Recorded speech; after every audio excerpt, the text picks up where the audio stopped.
अंबरनाथ नगर परिषदेमार्फत आपत्ती व्यवस्थापन कक्ष स्वतंत्ररित्या कार्यालयात सुरू करण्यात आलेला आहे.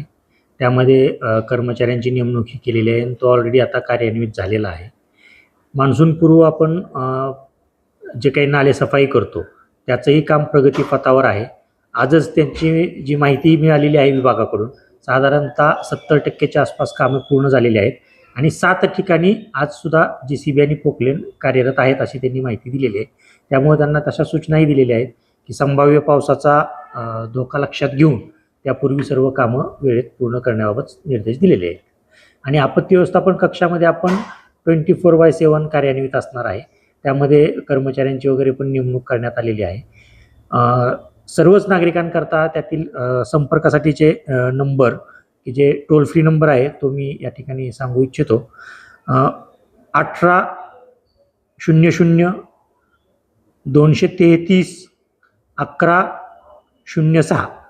त्याचप्रमाणे 0251 268-235 तसेच 0251 268-2400 हे आपत्ती व्यवस्थापन कक्षाचे संपर्क क्रमांक आहेत.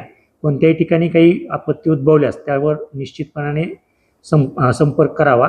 योग्य ती मदत तात्काळ देण्यासाठी योग्य ती कारवाई करण्यात येईल. त्याचप्रमाणे मान्सूनपूर्व आपण एक धोकादायक इमारती वगैरे त्याचाही सर्वे करत असतो.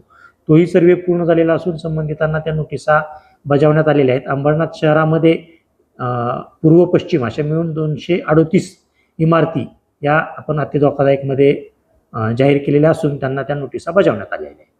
सर, ज्यांची कच्ची घरं आहेत किंवा जे व्यापारी आहेत त्यांनी काय दक्षता घ्यायला पाहिजे? निश्चितच जर मुसळधार पाऊस वगैरे असेल किंवा जोराचा वारा असेल, नजीकच तसे वृक्ष वगैरे जर आढळून आलेले असतील की जे पडू शकतील वगैरे, तर तात्काळ त्यांनी नगरपालिकेला तसं कळवावं.